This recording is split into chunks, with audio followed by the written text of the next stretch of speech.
Doctor Joseph Murphy యొక్క అసలైన ఇతిహాసిక రచన మీ ఉపచేతన మనసు యొక్క శక్తి. మీ మనసు ఎలా పనిచేస్తుంది? మీకు మనసు ఉంది, దాన్ని ఎలా ఉపయోగించాలో మీరు నేర్చుకోండి. మీ మనసుకు 2 స్థాయిలు ఉన్నాయి. ఒకటి చేతనావస్థ లేదా హేతుబద్ధ స్థాయి, ఇది జ్ఞానానికి అనుగుణంగా ఉన్నది. రెండవది ఉపచేతనావస్థ లేదా హేతు విరుద్ధ స్థాయి కలది. మీరు మీ చేతనాత్మక మనసుతో ఆలోచిస్తారు.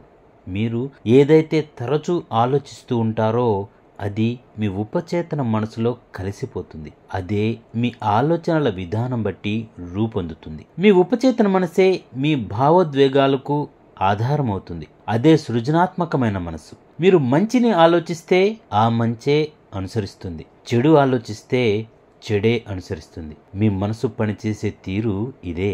ఇందులో మీరు గుర్తుంచుకోవాల్సిన ముఖ్యమైన అంశం ఏమిటంటే, ఒకసారి మీ ఉపచేతన మనసు ఓ ఆలోచనను అంగీకరిస్తే అది దాన్ని ఆచరణలో పెడుతుంది. ఆసక్తికరమైన సున్నితమైన సత్యం ఏమిటంటే, ఉపచేతన మనసుకు చెందిన నియమం మంచి చెడు భావాలకు ఒకేలా పనిచేస్తుంది. ఈ నియమాన్ని ప్రతికూల మార్గంలో వర్తింపజేస్తే అది ఓటమికి, నిరాశ, నిస్పృహలకి, శోకానికి కారణమవుతుంది. అదే మీలో అలవాటుగా సాగే ఆలోచనలు అనుకూలముగాను నిర్మాణాత్మకంగాను ఉంటే మీరు చక్కటి ఆరోగ్యాన్ని, విజయాన్ని, సమృద్ధిని అనుభవించగలరు. మీరు సరైన మార్గంలో ఆలోచించడం, అనుభూతి చెందడం మొదలు పెడితే మనశ్శాంతి, మంచి ఆరోగ్యం అనివార్యం. మీరు ఏదైతే సత్యమని అనుకుంటూ మానసికంగా అదొక హక్కుగా భావిస్తారో దాన్ని మీ ఉపచేతన మనసు అంగీకరిస్తుంది, దాన్ని అనుభవంలోకి తీసుకొస్తుంది. మీరు చేయవలసిందల్లా ఆ భావనను మీ ఉపచేతన మనసు అంగీకరించేలా చూడడమే.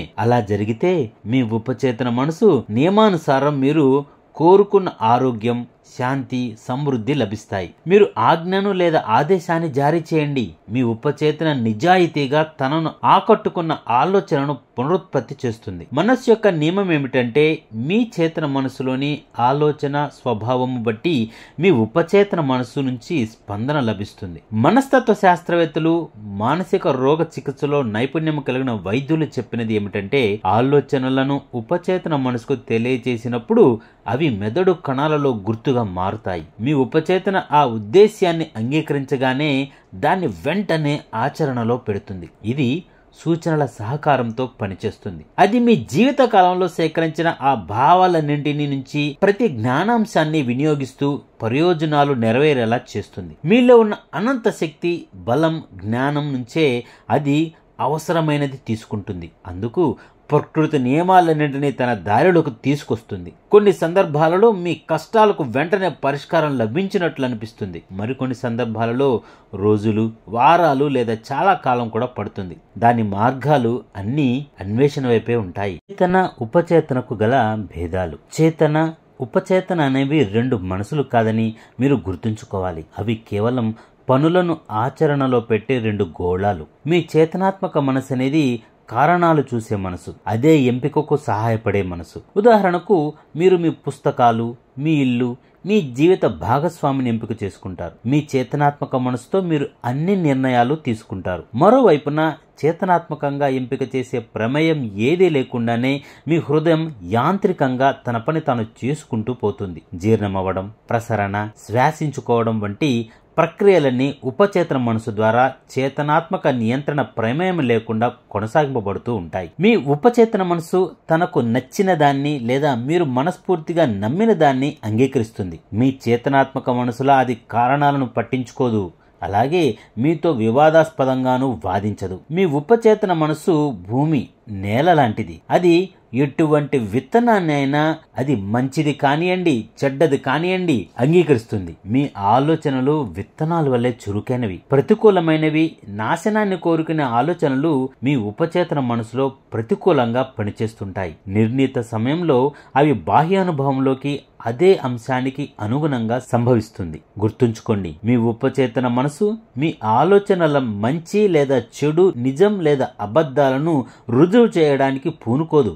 అది మీ ఆలోచనలు లేదా సూచనల ధోరణిని బట్టి స్పందిస్తుంది. ఉదాహరణకు, మీరు ఒక అంశాన్ని నిజమని చేతనాత్మకంగా భావించినప్పుడు అది నిజం కాకపోయినప్పటికీ మీ ఉపచేతన మనసు అది నిజమని అంగీకరిస్తుంది.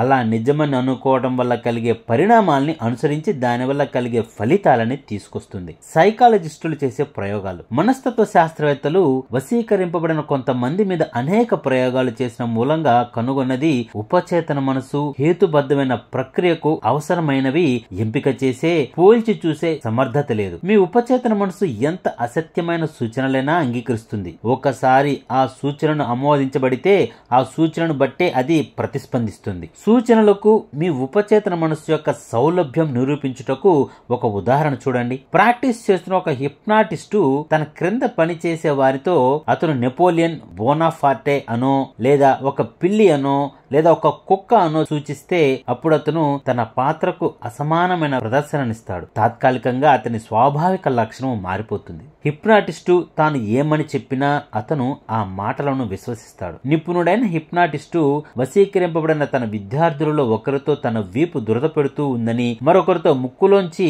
రక్తం కారుతుందని, ఇంకొకరితో తాను పాలరాతి బొమ్మగా, మరొకరితో ఉష్ణోగ్రత 0 కన్నా తక్కువగా ఉంది, తాను చలితో బిగుసుకుపోయానని సూచించాడు. ఆ మాటలన్నీ విని ఒక్కొక్కరు తమకు ఏది సూచించబడినదో అది చుట్టూ ఉన్న స్థితిగతులేవి పట్టించుకోకుండా చెప్పినట్లు చేస్తూ ఉంటారు. ఈ వివరణ వల్ల మీ చేతనాత్మక కారణాత్మక మనసుకు ఉపచేతన మనసుకు గల భేదం ఏమిటో అర్థమవుతుంది. ఉపచేతన మనసు వ్యక్తిపరమైనది కాదని, దానికి ఎంపిక అనేది ఉండదని, మీ చేతనాత్మక మనసు ఏది నిజమని చెబితే అదే నిజమని అంగీకరిస్తుంది. అందువల్ల మీరు ఎంపిక చేసుకునే ఆలోచనలు, చుట్టూ ఉన్న పరిసరాల ముఖ్యత్వాన్ని బట్టి మీరు ఆశీర్వదింపబడడం, ఉపశమనం పొందటం, స్ఫూర్తిని పొందటం అనేది ఉంటుంది. అవే మీ ఆత్మకు ఆనందాన్ని కలిగిస్తాయి. బాహ్య వ్యక్తిగత మనసుల స్పష్టీకరణ. చేతనాత్మక వ్యవస్థలో ఉన్న మీ మనస్సును కొన్ని సమయాలలో మీ బాహ్య మనసు అని పేర్కొనబడుతుంది. ఎందుకంటే అది బయటి వస్తువులతోనే పనిపెట్టుకుంటుంది. చేతనాత్మక మనసు మీకున్న పంచేంద్రియాలు మాధ్యమంగా బయట ప్రపంచాన్ని పరిశీలిస్తుంటుంది. మీకు మీ పరిసరాలతో ఉన్న సంబంధంలో మీ చేతనాత్మక మనసు మీకు మార్గదర్శిగా, నిర్దేశకునిగా వ్యవహరిస్తుంది. మీరు మీ పంచేంద్రియాల ద్వారా జ్ఞానాన్ని సంపాదిస్తారు. మీ చేతనాత్మక మనసు పరిశీలన, అనుభవం, విద్య ద్వారా నేర్చుకుంటుంది. ఇంతకు ముందే చెప్పినట్లు చేతనాత్మక మనసు చేసే అత్యంత గొప్ప కార్యం హేతువాదన. ఉదాహరణకు మీరు ఏటా వేలాది మంది పర్యాటకులు లాస్ ఏంజల్స్ నగరానికి విచ్చేవారిలో ఒకరనుకోండి. అక్కడున్న చక్కటి ఉద్యానవనములు, పెద్ద పెద్ద భవనములు, అందమైన గృహాలను చూసి ముగ్ధ మనోహరమై ఆ నగరాన్ని ఓ అందమైన నగరమని ఒక తీర్మానానికి వస్తారు. ఇదే మీ బాహ్య మనసు యొక్క పనితీరు. మీ ఉపచేతన మనసు తరచూ మీ వ్యక్తిగత మనసు అని అంటుంటారు. మీ వ్యక్తిగత మనసుకి తన పరిసరాలు తెలుసుకోవడానికి పంచేంద్రియాల మీద ఆధారపడదు. మీ ఉపచేతన మనసు అంతర్దృష్టి ద్వారా గ్రహిస్తుంది. మీలోని భావోద్వేగాలకు స్థానం అదే. అది మీ జ్ఞాపకాలని దాచే గిడ్డంగి. మీ బాహ్యేంద్రియాలు తాత్కాలికంగా పనిచేయనప్పుడు మీ ఉపచేతన మనసు అత్యుత్తమంగా పనిచేస్తుంది. మరోలా చెప్పాలంటే మీ చేతనాత్మక మనసు అత్యుత్తమంగా పనిచేస్తుంది. మరోలా చెప్పాలంటే ఎప్పుడైతే మీ చేతనాత్మక మనసును తాత్కాలికంగా నిలుపుదల చేసినప్పుడు లేదా అది నిద్రావస్థలో ఉన్నప్పుడు మీ మేధస్సు బహిర్గతమవుతుంది. మీ ఉపచేతన మనసుకు ప్రాకృతికత అవయవాలు వాడకుండానే వినగల శక్తి, చూడగల శక్తి ఉంది. దానికి దివ్య దృష్టి ఉంది. మీ ఉపచేతన మనసు మీ శరీరాన్ని విడిచిపెట్టి సుదూర ప్రాంతాలకు ప్రయాణం చేయగలదు. తరచూ అత్యంత వాస్తవమైన సరైన సమాచారాన్ని తీసుకుని రాగలదు. మీ వ్యక్తిగత మనసు ఇతరుల ఆలోచనలను చదవగలదు. సీలు వేయబడ్డ కవర్లలోని విషయాలను చదవగలదు. లేదా మూసి ఉన్న ఇనుప పెట్టెలో ఉన్న డబ్బును కూడా దివ్య దృష్టితో గ్రహించగలదు. మీ వ్యక్తిగత మనసుకు ఏ విధమైన పరికరణ లేకుండా ఇతరుల ఆలోచనలను అర్థం చేసుకునే శక్తి కలదు. ఒకసారి మనసుకు బాహ్యమైన మనసు, వ్యక్తిగత మనసుల పరస్పర క్రియలు అర్థమయ్యాక ప్రార్థన యొక్క నిజమైన కళను నేర్చుకోవటానికి మరింత మెరుగైన స్థితిలో ఉంటాం. చేతనాత్మక వ్యవస్థలోని మీ మనసుల ఉపచేతనలో మీరు తర్కించలేరు. మీ ఉపచేతన మనసుకు వివాదాస్పదంగా వాదించడం తెలియదు. మీరు దానికి తప్పుడు సలహాలు ఇస్తే అది నిజమేనని అంగీకరించి వాటికి పరిస్థితులు, అనుభవాలు, సంఘటనల రూపం కల్పిస్తుంది. ఇంతవరకు మీకు జరిగినవి మీ ఉపచేతన మనసును ఆకట్టుకున్న కొన్ని ఆలోచనలు నమ్మకం ద్వారా ప్రభావితం చేయబడ్డవి. మీరు చెడు ఆలోచనలను కానీ, వక్రీకరించబడ్డ భావాలను కానీ ఉపచేతన మనసుకు పంపితే వాటిని సరైన మార్గంలోకి తీసుకురావడానికి మీ ఉపచేతన మనసుకు మళ్ళీ మళ్ళీ నిర్మాణాత్మకమైన శ్రావ్యమైన భావనలను తరచూ తిరిగి చెప్పడం వలన అది వాటిని అంగీకరిస్తుంది. ఈ విధంగా మీరు ఒక కొత్త ఆరోగ్యకరమైన ఆలోచనను జీవితాంతం అలవాటుగా మార్చుకోగలరు. ఎందుకంటే మీ ఉపచేతన మనసు అలవాట్లకి పెద్ద పీట వేస్తుంది. ఆలోచనలతో అలవాటు పడిన మీ చేతనాత్మక మనసు మీ ఉపచేతన మనసు మీద గాఢమైన ప్రభావాన్ని చూపిస్తుంది. మీకు తరచుగా వచ్చే ఆలోచనలు అనుకూలంగాను, శాంతియుతంగాను, నిర్మాణాత్మకంగాను ఉంటే అది మీకు సానుకూలంగా మారుతుంది. మీరు భయం, కలత లాంటి వినాశకరమైన ఆలోచనల పాల్పడితే దానికి ఉపశమనం మీ ఉపచేతన మనసుకున్న అపరిమితమైన శక్తిని గుర్తించి స్వేచ్ఛ, సంతోషం, పరిపూర్ణ ఆరోగ్యాన్ని ఆదేశించడమే. మీ ఉపచేతన మనసు సృజనాత్మకమైనది, దైవ సంబంధం కలది. కాబట్టి అది మీరు హృదయపూర్వకంగా ఆదేశించిన స్వేచ్ఛను, సంతోషాన్ని సృష్టించడానికి ప్రారంభిస్తుంది. సూచనకున్న మహత్తరమైన శక్తి తెలుసుకుందాం. మీ చేతనాత్మక మనసు గేటు దగ్గర వాచ్మెన్లా పనిచేస్తుందన్న విషయం మీకు ఈపాటికి తెలిసే ఉంటుంది. అది చేసే అతి ముఖ్యమైన పనులలో ఒకటి మీ ఉపచేతన మనసును తప్పుడు ప్రభావాల నుంచి రక్షించడం. మీకు ఇప్పుడు తెలిసే ఉంటుంది, మనసు యొక్క ప్రధానమైన సూత్రములలో ఒకటి మీ ఉపచేతన మనసు సూచనకు అనుకూలంగా స్పందించడం. మీ ఉపచేతన మనసు పోల్చడం గాని వ్యతిరేకించడం గాని చేయదని మీకు తెలుసు. అది హేతువాదన వాడదు, తనకు తాను వాటి గురించి ఆలోచించదు. అలా ఆలోచన చేసే పనిని మీ చేతనాత్మక మనసు చేస్తుంది. మీ చేతనాత్మక మనసు అందజేసే ప్రభావాలకు మాత్రమే మీ ఉపచేతన స్పందిస్తుంది. తన ముందున్న రకరకాల చర్యలలో ఒకదాని మీద ఒకటికి ప్రాధాన్యత ఇవ్వదు. సలహాకు మహత్తరమైన శక్తి ఉంది.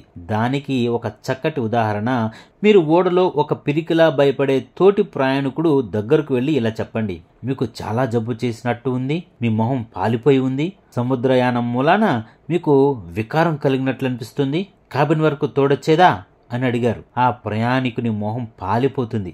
అప్పటికే తనకు సముద్ర ప్రయాణం వలన కలిగే వికారం గురించి మీరిచ్చిన సూచన, భయాలు, అవాంతరాలు కలిసిపోతుంది. అతను డెక్ కిందనున్న క్యాబిన్లోకి వెళ్ళటానికి మీ తోడు కోరాడు.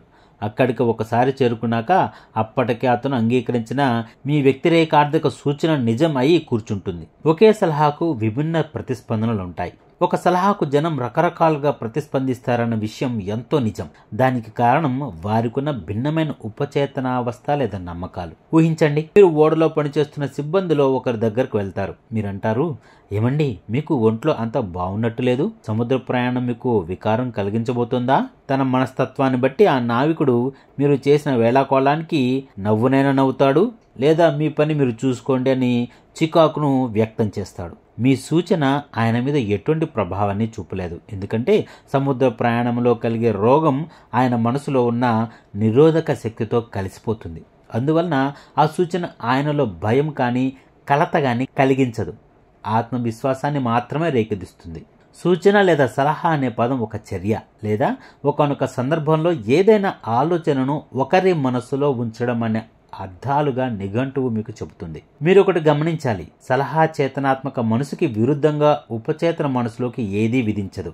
మరో మాటలో చెప్పాలంటే చేతనాత్మక మనసుకి ఇచ్చిన సలహాను తిరస్కరించే శక్తి ఉంది. నావికుని విషయంలో అతని సముద్ర వ్యాధి మీద భయం లేదు, అతను నిరోధించే శక్తి ఉందన్న నమ్మకానికి వచ్చాడు. అందుకే వ్యతిరేకాత్మక సూచనకు అతనిలో భయాన్ని రేకెత్తించే శక్తి లేదు. సముద్ర ప్రయాణం మూలంగా జబ్బు పడతాననే సూచన వల్ల తోటి ప్రయాణికునికి భయాన్ని రేకెత్తిస్తుంది. మనందరిలోనూ అంతర్గత భయాలు, నమ్మకాలు, అభిప్రాయాలు ఉన్నాయి. ఈ అంతర్గత ఊహాగానాలు మన జీవితాలను శాసిస్తుంటాయి. సూచనకు తనకంటూ తనలో ఏ శక్తి లేదు.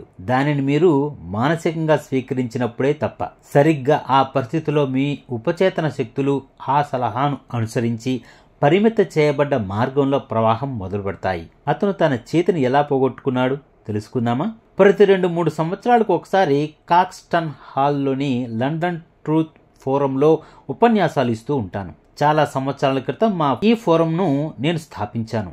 దాని డైరెక్టర్ డాక్టర్ ఎవెలిన్ ఫ్లీట్ ఒక ఆంగ్ల పత్రికలోని సలహా యొక్క శక్తి గురించి ఒక వ్యాసం ప్రచురణ గురించి నాతో చెప్పారు. ఒకతను 2 ఏళ్ల క్రితం తన ఉపచేతన మనసుకు ఇలా సూచన ఇచ్చాడు, మా అమ్మాయికి నయం కావడం చూడాలని ఉంది, దానికోసం నా కుడి చేతినైనా ఇస్తాను. ఆ యువతి విపరీతమైన కీళ్లవాతం నొప్పితోనూ భయంకరమైన చర్మ వ్యాధితోనూ బాధపడుతుందని రకరకాల చికిత్సలో ప్రయత్నించారు వాళ్ళు. కానీ డాక్టర్లు ఆమెకు పెద్దగా సహాయపడలేకపోయారు. ఆ అమ్మాయి తండ్రి నిస్పృహ చెందాడు. ఆయన తన మిత్రులతోనూ తనలో తాను పదే అనుకోసాగాడు, మా అమ్మాయికి నయం కావడం చూడాలని ఉంది, దానికోసం నా కుడి చేతినైనా ఇస్తాను అని. డాక్టర్ ఫ్రీడ్ చెప్పిన దాన్ని బట్టి ఒకనాడు ఆ కుటుంబం అంతా కారులో బయలుదేరారు. ప్రయాణంలో ఆ కారు ఎదురుగా వస్తున్న మరో వాహనాన్ని ఢీకొట్టింది. ఆ తండ్రి కుడి చేయి భుజం దగ్గర నుంచి తెగిపోయింది. అతని కూతురి కీళ్ల నొప్పు, చర్మరోగం మటుమాయమైపోయింది. మీరు మీ ఉపచేతనకు సూచనలు ఇచ్చే ముందు ఎంతో జాగ్రత్త వహించాలి. సరైన ఉపశమనం కలిగించేవి, మిమ్మల్ని మెరుగుపరిచేవి, అన్ని విషయాల్లో మీకు ప్రేరణ కలిగించేవి అలాంటి సూచనలే ఇస్తూ ఉండండి. ఒక విషయం జ్ఞాపకం ఉంచుకోండి, మీ ఉపచేతన మనసు అపహాస్యం అర్థం చేసుకోలేదు. మీరన్న మాటనే అది ఆదేశంగా తీసుకుంటుంది. స్వీయ సూచన లేదా ఆటో సజెషన్ భయాన్ని ఎలా తరుముతుంది? స్వీయ సూచన అనే పదానికి అర్థం దానంతట అదే ఖచ్చితమైన ప్రత్యేకమైన సూచనలు ఇచ్చుకోవడం. హెర్బర్ట్ పార్కిన్ తాను వ్రాసిన స్వయ సూచన అనే పుస్తకంలో ఈ విషయాన్ని నమోదు చేసింది. దీనికి గుర్తు పెట్టుకునేలా ఒక వినోదభరితమైన కథనం ఉంది. న్యూయార్క్ నుంచి చికాగో నగరానికి వచ్చిన ఒక సందర్శకుడు తన చేతి గడియారంలో చికాగో సమయానికి కంటే 1 గంట ముందుగా మార్చబడినది. దాన్ని చూసి అతను ఆ చికాగో మిత్రులతో 1:12 అయిందని చెప్పాడు. చికాగో మిత్రుడు చికాగో న్యూయార్క్ మధ్య సమయంలో తేడా గమనించకుండా న్యూయార్క్ మిత్రుడితో తనకు ఆకలిగా ఉంది, భోజనానికి వెళ్ళాలి అని అన్నాడు. స్వీయ సూచనతో వివిధ రకాల భయాలను, ఇతర ప్రతికూల పరిస్థితులను తొలగించవచ్చు. ఒకానొక యువతికి మంచి కంఠం ఉంది, ప్రతిభావంతురాలైన గాయకురాలు. కానీ ఆమె తనకు తానే ఇలా చెప్పుకునేది, నేను పాడటానికి తగిన సమయం వస్తే వాళ్ళకి నేను నచ్చకపోవచ్చు. నేను ప్రయత్నిస్తున్నాను, కానీ నాకు చాలా భయంగానూ ఆరాటంగానూ ఉంది. ఆమె యొక్క ఉపచేతన మనసు ఈ ప్రతికూల స్వయం సూచనలను అభ్యర్థనగా స్వీకరించింది. బహిర్గతం చేసేందుకు మొదలుపెట్టి వాటిని ఆమె అనుభవంలోకి తీసుకొస్తుంది. కారణం అసంకల్పిత స్వీయ సూచన అంటే మనసులోని నిశ్శబ్ద భయాలు, ఆలోచనలు వ్యక్తిగత భావోద్వేగానికి గురైనది. అయితే ఆమె దానిని అధిగమించింది. ఆమె ఎలా చేసింది? రోజుకి 3 సార్లు ఆమె ఒంటరిగా ప్రశాంతంగా ఉన్న తన గదిలోకి వెళ్ళేది. ఒక కుర్చీలో హాయిగా కూర్చొని తన కళ్ళు మూసుకొని శరీరానికి పూర్తి విశ్రాంతినిచ్చేది. వీలైనంత వరకు తన మనసును, శరీరాన్ని స్థిరంగా కదలకుండా ఒకే చోట ఉండేటట్లు చూసి శారీరక జడత్వం, మానసిక సహనం కోరుకుంది. సూచనకు మరింత సానుకూలంగా స్పందించేలా మనసును సిద్ధపరుచుకుంది. ఆమె భయ సూచనను ఎదుర్కోవడం కోసం తనలో తాను అనుకోసాగింది, నేను బాగా పాడగలను, నేను శాంతంగా, స్థిరంగా, ఆత్మవిశ్వాసంతో ఉన్నాను. గదిలో కూర్చున్న ప్రతిసారి ఈ వాక్యాన్ని ఆమె నెమ్మదిగా, అనుభూతితో 5 నుంచి 10 సార్లు మళ్లీ మళ్లీ ఉచ్చరించసాగింది. రోజుకి ఆమె 3 సార్లు అలా చేసేది. నిద్రపోయే ముందు మరోసారి అనేది. 1 వారం తర్వాత ఆమెలో పూర్తిగా ధైర్యం, ఆత్మవిశ్వాసం చోటు చేసుకున్నాయి. నిర్ణీత దినం రానే వచ్చింది. ఆమె స్వర పరీక్షలో అద్భుతంగా పాడింది. ఆమెకు జ్ఞాపక శక్తి తిరిగి ఎలా వచ్చింది? 75 సంవత్సరాల వయసున ఒక ఆవిడికి నా జ్ఞాపక శక్తి తగ్గిపోతూ వస్తుంది అని తనకు తానే చెప్పుకునే అలవాటు. ఆమె ఆ చర్యను తిప్పికొట్టి ప్రేరేపిత స్వయం సూచనను రోజుకు చాలాసార్లు అభ్యాసం చేయసాగింది. ఆమె తనకు తానే చెప్పుకుంది, ఇవాళ నుంచి నా జ్ఞాపక శక్తి అన్ని విధాలా అభివృద్ధి చెందుతుంది. నేను తెలుసుకోవలసిన ప్రతి విషయాన్ని ప్రతి క్షణంలోనూ ప్రతి చోట జ్ఞాపకం ఉంచుకుంటాను. నేను తెలుసుకున్న ప్రతి విషయం స్థిరంగా, స్పష్టంగా మనసులో ఉంటుంది. నేను వాటిని స్వయంచాలకంగా సులువుగా గుర్తుంచుకుంటాను. దేన్ని నేను జ్ఞప్తికి తెచ్చుకోవాలన్నా అది వెంటనే సరిగ్గా నా మనసుకు తడుతుంది. నేను ప్రతిరోజు ఎంతో త్వరగా అభివృద్ధి చెందుతున్నాను. అతి త్వరలోనే గతంలో కన్నా నా జ్ఞాపక శక్తి ఎంతో మెరుగుపడుతుంది. 3 వారాల తర్వాత ఆమె జ్ఞాపక శక్తి సాధారణ స్థితికి చేరుకుంది. ఆమె చాలా సంతోషపడింది. తన చెడ్డ స్వభావాన్ని అతను ఎలా అధిగమించాడో తెలుసుకుందామా? చాలామంది చికాకు, చెడ్డ వైఖరి మీద ఫిర్యాదు చేసేవారికి స్వీయ సూచన పద్ధతి అనుసరించడానికి అవకాశం ఉందని నిరూపించబడినది. దానిని రోజుకు 3 లేక 4 పూటలు, అంటే ప్రొద్దున, మధ్యాహ్నం, రాత్రి పడుకునే ముందు ఇలా 1 నెల రోజులు ఆచరించడం ద్వారా మహత్తరమైన ఫలితాలు పొందగలిగారు. అతను పదే పదే తనతో ఇలా చెప్పుకోవాలి, ఇప్పటి నుంచి నేను ఒక మంచి స్వభావాన్ని అలవరుచుకుంటాను. ఆనందం, సుఖ సంతోషాలు నా సామాన్య మానసిక స్థితులుగా రూపొందుతున్నాయి. ప్రతిరోజు నేను మరింత ప్రేమించబడేలా, మరింత స్నేహభావం కలిగి ఉంటాను.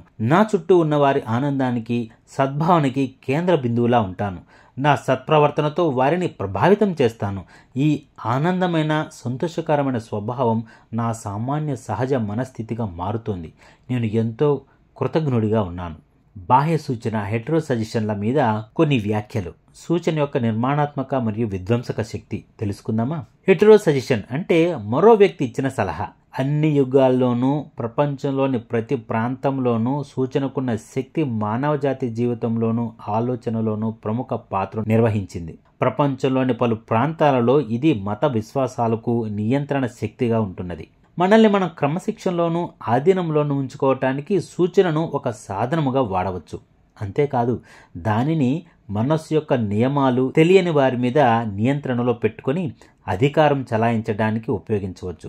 దాని నిర్మాణాత్మక రూపంలో అది అద్భుతంగాను బ్రహ్మాండంగానూ ఉంటుంది. దాని ప్రతికూల అంశాలలో అది మనస్సు యొక్క స్పందనల పద్ధతులన్నింటిలోకి అత్యంత వినాశకారి. దీనివలన దుఃఖం, పరాజయం, బాధ, రోగం, దుర్ఘటన లాంటివి ఫలితంగా కలగవచ్చు. మీరు వీటిలోంచి దేన్నైనా స్వీకరించారా? ఆలోచించండి. మనం పుట్టినరోజు నుంచి మనలో చాలా మందికి వ్యతిరేక సూచనలు ఇస్తూ వచ్చారు. వాటిని ఎదుర్కోవటం ఎలా అని తెలియక మనం తెలియకుండానే వాటిని ఒప్పుకుంటాం. వాటిని మన అనుభవంలోకి తీసుకొస్తుంటాం. వ్యతిరేక సూచనలు కొన్ని ఉదాహరణలు ఇవిగో చూడండి.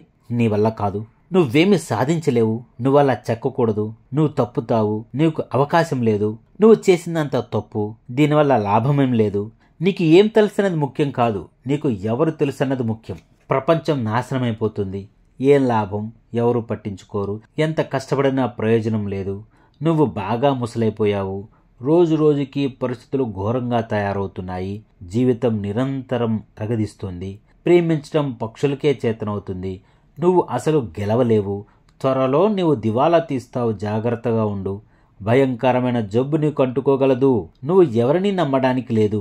పెద్దవారిగా మీరు సృజనాత్మక స్వీయ సూచన ఉపయోగించితే తప్ప గతంలో మీ మనసుపై మార్పు తీసుకొచ్చి ముద్రలు మీ వ్యక్తిగత సామాజిక జీవితంలో మిమ్మల్ని ఓటమి పాలు చేయవచ్చు. అది సరిచేసే చికిత్స స్వీయ చాలక సూచన, అంటే అంతరంగం నుంచి వచ్చే సూచన, అనగా ప్రతికూల మాటలు చెప్పే సమూహం నుంచి విడుదల చేసే ప్రక్రియ. అది మీ జీవిత పద్ధతిని తారుమారు చేసి మంచి అలవాట్లతో పురోగతి చెందకుండా చేస్తుంది. మీరు వ్యతిరేక సూచనలకు ప్రతిచర్య తీసుకోగలరు.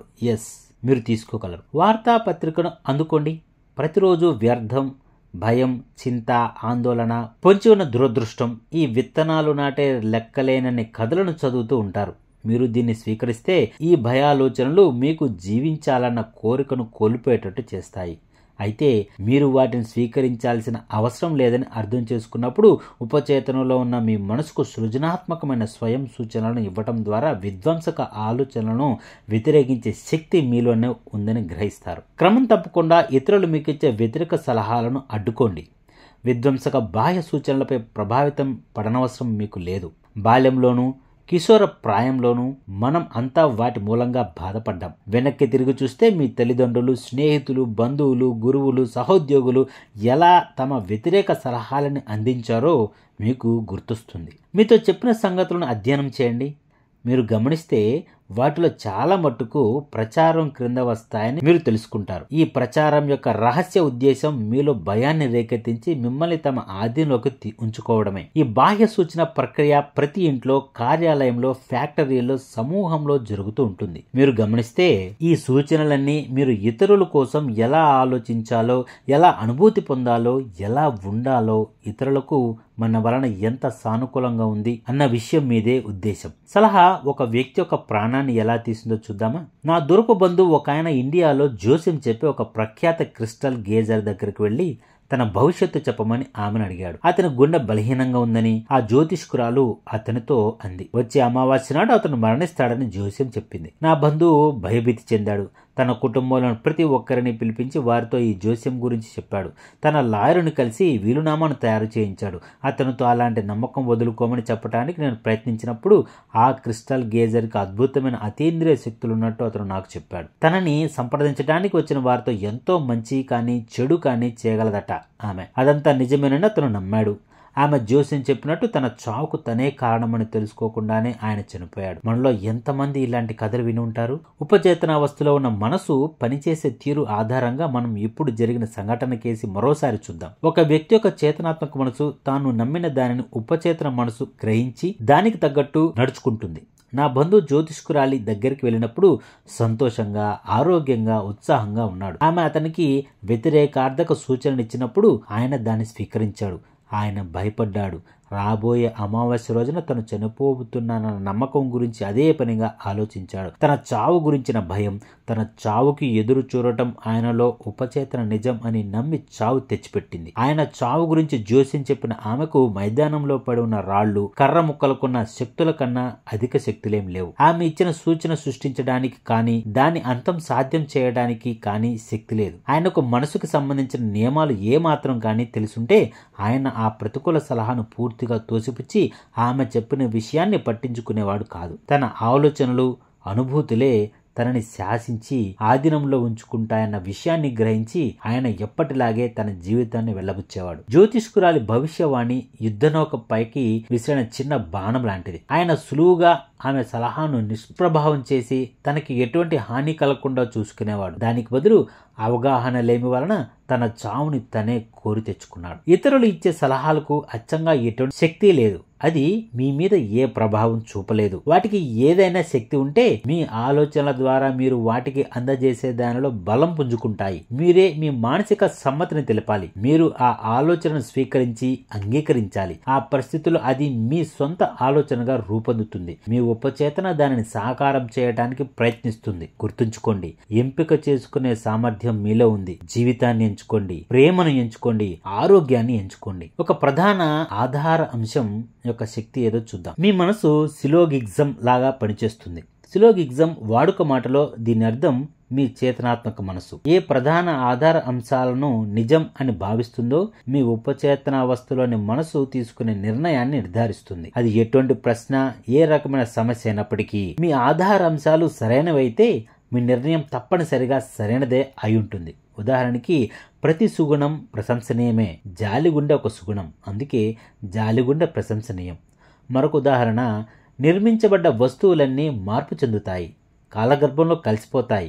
ఈజిప్టులోని పిరమిడ్లు నిర్మించబడ్డాయి, అందువలన పిరమిడ్లు కూడా కాలగర్భంలో కలిసిపోతాయి. మొదటి వాక్యాన్ని ప్రధాన ఆధార అంశం అని అంటారు. ఆధార అంశం సరైనదైనప్పుడు దాని ముగింపు కూడా సరిగ్గానే ఉంటుంది. మే నెల 1962లో న్యూయార్క్ నగరంలోని టౌన్ హాల్లో మానసిక విజ్ఞానంపై నేనిచ్చిన ఉపన్యాసాలకు హాజరైన ఒక కాలేజీ ప్రొఫెసర్ ఆ తర్వాత నా వద్దకు వచ్చాడు. నా జీవితంలో ప్రతిదీ తలకిందులైంది. నా ఆరోగ్యం, డబ్బు, మిత్రులు అన్నీ పోగొట్టుకున్నాను. నేను ముట్టుకున్న ప్రతిదీ పాడైపోతుంది అని నాతో అన్నాడు. అందుకు నేను అతన్ని ఒక కొత్త ప్రధాన ఆధార అంశాన్ని తన ఆలోచనలో ఏర్పరచుకోవాలి అని చెప్పాను. తన ఉపచేతనకున్న అనంత మేధస్సు ఆధ్యాత్మికంగా, మానసికంగా, భౌతికంగా మార్గదర్శకం చేస్తూ, నిర్దేశిస్తూ తన అభివృద్ధికి కారణభూతమవుతుందన్న తన నమ్మకాన్ని నిజం అని ఆయన ఒప్పుకోవాలి. ఒకసారి ఆయన అలా చేశాక ఆయన ఉపచేతన మనసు దానంతట అదే ఆయనను తన నిర్ణయాలు తెలివిగా తీసుకునేటట్లు చేసింది. ఆయన శరీరానికి ఉపశమనం కలిగిస్తుంది, ఆయన మనసుకు శాంతిని చేకూరుస్తుంది. ఈ ప్రొఫెసర్ తన జీవితం ఎలా ఉండాలని కోరుకుంటున్నాడో దానికి ఒక చిత్రాన్ని తయారు చేశాడు.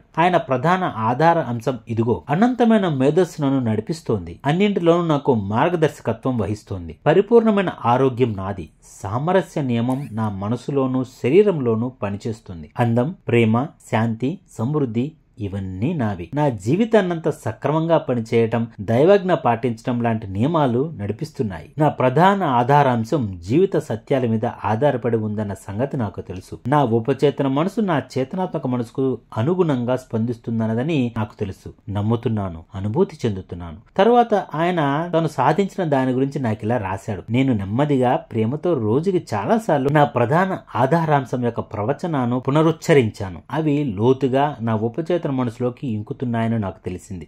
సత్ఫలితాలు దానిని అనుసరిస్తాయని తెలుసుకున్నాను. మీరు నాకిచ్చిన సలహాలకు ఎంతో రుణపడి ఉన్నాను. నా జీవితంలోని అన్ని విభాగాలలోనూ మంచి మార్పులు వస్తున్నాయి. మీ సలహా పనిచేస్తుంది. ఉపచేతన వివాదాస్పదంగా వాదించదు. మీ ఉపచేతన మనసు ఎంతో తెలివైంది. దానికి అన్ని ప్రశ్నలకి సమాధానాలు తెలుసు. అది మీతో వాదించదు, ఎదురు జవాబు ఇవ్వదు. అలాంటివితో నువ్వు నన్ను ప్రభావితం చెయ్యకు అని అనదు. ఉదాహరణకు, మీరు నేను ఇది చెయ్యలేను, నేను ఇప్పుడు బాగా ముసలివాడినయ్యాను, నేను ఆ బాధ్యతను వహించలేను, నేను సరైన చోట పుట్టలేదు, నాకు సరైన రాజకీయ నాయకుడు తెలియదు అని అన్నప్పుడు మీరు ఈ వ్యతిరేక ఆలోచనలతో మీ ఉపచేతన మనసును నింపేస్తున్నారు. దానికి అనుగుణంగానే అది స్పందిస్తుంది. నిజానికి మీకు జరగబోయే మంచిని మీరే అడ్డుకుంటున్నారు. మీ జీవితంలోకి లేమిని, పరిమితులని, నిరాశలని మీరే తీసుకొస్తున్నారు. ఈ చేతనాత్మక మనసులోకి అడ్డంకులు, అవరోధాలు, ఆలస్యాలను తెచ్చి ఉంచినప్పుడు మీరు ఉపచేతన మనసులో ఉంటున్న మేధస్సు మేధస్సుని తెలివితేటలను తిరస్కరిస్తున్నారన్నమాట. మీరు నిజానికి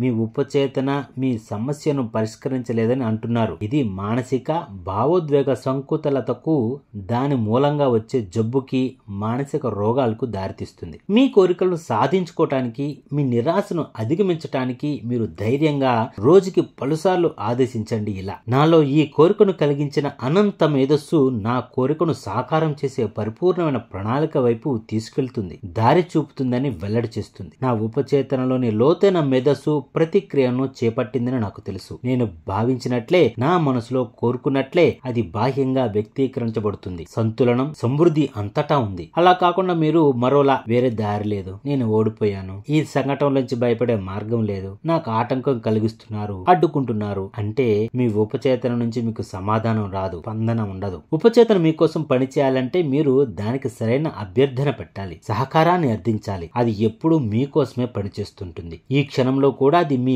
గుండె చప్పుడుని, మీరు ఊపిరి పీల్చుకోవటాన్ని నియంత్రిస్తుంది. దాని యొక్క ప్రాథమిక ప్రవృత్తి జీవితం వైపే. మిమ్మల్ని జాగ్రత్తగా చూసుకుంటూ మిమ్మల్ని రక్షించుకోవడానికే అది ఎప్పుడూ ప్రయత్నిస్తుంటుంది. మీ ఉపచేతనకు తనకంటూ ఒక మనస్సు ఉంది. అది మీ ఆలోచన పద్ధతులని, భావచిత్రాల ప్రతిరూపాన్ని స్వీకరిస్తుంది. ఏదైనా ఒక సమస్యకు మీరు సమాధానం వెతికేటప్పుడు మీ ఉపచేతన స్పందిస్తుంది.